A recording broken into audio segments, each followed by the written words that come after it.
গুৱাহাটীৰ হাতীগাঁৱত the heart হৃদয় গোষ্ঠীৰ কাৰ্যালয়ত বিনামূলীয়া চিকিৎসা শিবিৰ। যকৃতৰ ফাইব্ৰোস্কেন, হৃদযন্ত্ৰৰ পৰীক্ষা আৰু দৰৱৰ বিতৰণ কাৰ্যসূচী অনুষ্ঠিত হয়। প্ৰতি মাহৰ তৃতীয় দেওবাৰে বিনামূলীয়াকৈ প্ৰদান কৰা হৈছে এই চিকিৎসা শিবিৰ। ৰাজ্যৰ ভিন্ন প্ৰান্তৰ দ্য হাৰ্ট হৃদয় গোষ্ঠীয়ে প্ৰদান কৰিছে বিনামূলীয়া চিকিৎসা।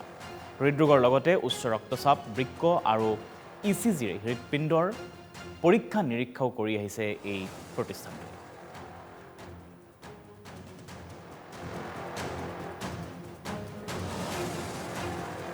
আমি দ্য হাৰ্ট হৃদয় গোষ্ঠীৰ তৰফৰ পৰা প্ৰতি মাহে বিভিন্ন জিলাত যাওঁ আৰু বিশেষকৈ দুখীয়া অঞ্চলবোৰত যাওঁ আৰু free health checkup, free treatment দিয়াৰ চেষ্টা কৰোঁ যিখিনি পাৰোঁ। আৰু তাতে যিখিনি দুখীয়া পেচেণ্ট ধৰক হাৰ্ট এটাক বা হাৰ্টৰ প্ৰব্লেম আছে সিহঁতক আমি লৈ আহোঁ গুৱাহাটীত, আনি পেলাই বা আয়ুষ্মান কাৰ্ড যদি নাথাকে সিহঁতৰ কাৰ্ড চাৰ্ট বনাই পেলাই ফ্ৰী ট্ৰিটমেণ্ট কৰোঁ।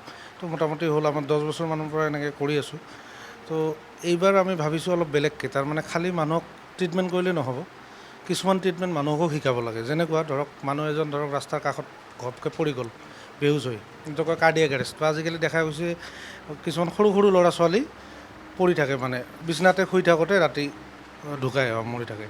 সেই বস্তুবোৰতো প্ৰিভেণ্ট কৰিব নোৱাৰি, পাৰি যদি আমি আগতে সচেতন হৈ পেলাই টেষ্ট কিছুমান কৰিব পাৰোঁ। সেইকাৰণে আমি স্কুল কলেজলৈ গৈ স্কুল কলেজৰ ছাত্ৰ ছাত্ৰীকো আমি হাৰ্ট চেকআপ কৰিব চেষ্টা কৰিম, ইচিজি এখন অন্তত কৰিম বা BP অন্তত চাম, কলেষ্ট্ৰল, চুগাৰ। আৰু লগতে মানুহখিনিক যদি আমি ট্ৰেইনিং দিওঁ, এইটো কয় BLS বা CPR training, cardio' pulmonary resuscitation training programme. সেইটোত আমি অনলাইন মানুহক হেৰিও কৰিছোঁ এই দ্য হাৰ্টৰ অফিচটোত হাতীগাঁৱত। যোৱাবাৰ আমি 30 জনক ট্ৰেইনিং দিছিলোঁ, এইবাৰো মোটামুটি হৈছে 40-50জনমান মানুহ হ'ব। সিহঁতক কেনেকৈ CPR দিয়ে, তাৰমানে মানুহটো বেহুচ হৈ পৰি থাকিলে আমি কেনেকৈ গম পাম যে তেওঁৰ হাৰ্টবিট আছে নাই, নেকৰ কোনখিনি জেগাত, এইটো থাইৰয়ড কাৰ্টিলেজ বুলি কয়, তাত ঠিক ওপৰত আমি হাত দিলে পালছ এটা পাওঁ, কেৰ'টিড পালছ। সেই পালছটো চোৱা শিকাম। যদি পালছটো নাই, কেনেকৈ বুকুত প্ৰেছাৰ মাৰি বা হেঁচা মাৰি তেওঁৰ হাৰ্টটো চলাই ৰাখিব পাৰি যেতিয়ালৈকে এখন ধৰক ICU এম্বুলেঞ্চ নাহে বা যেতিয়ালৈকে মানুহজন ICU নাপায়, গৈ নাপায়। সেইখিনি কৰিলে মই ভাবোঁ মানুহখিনি যথেষ্ট উপকৃত হ'ব। বেছি হাৰ্টৰ হয় বেছি এইটো আমাৰ সমাজত বেছিভাগ মানুহ সাধাৰণতে 40ৰ পিছতে হাৰ্টৰ সমস্যা দেখা যায়। কিন্তু ৰিচেণ্টলি লাষ্ট ধৰক 4-5 বছৰ ক'ভিড অহাৰ টাইমখিনিতে বা তাৰপিছতে দেখা গৈছে য়ং জেনেৰেশ্যনটো বেছিকৈ আক্ৰান্ত হৈছে হৃদৰোগত।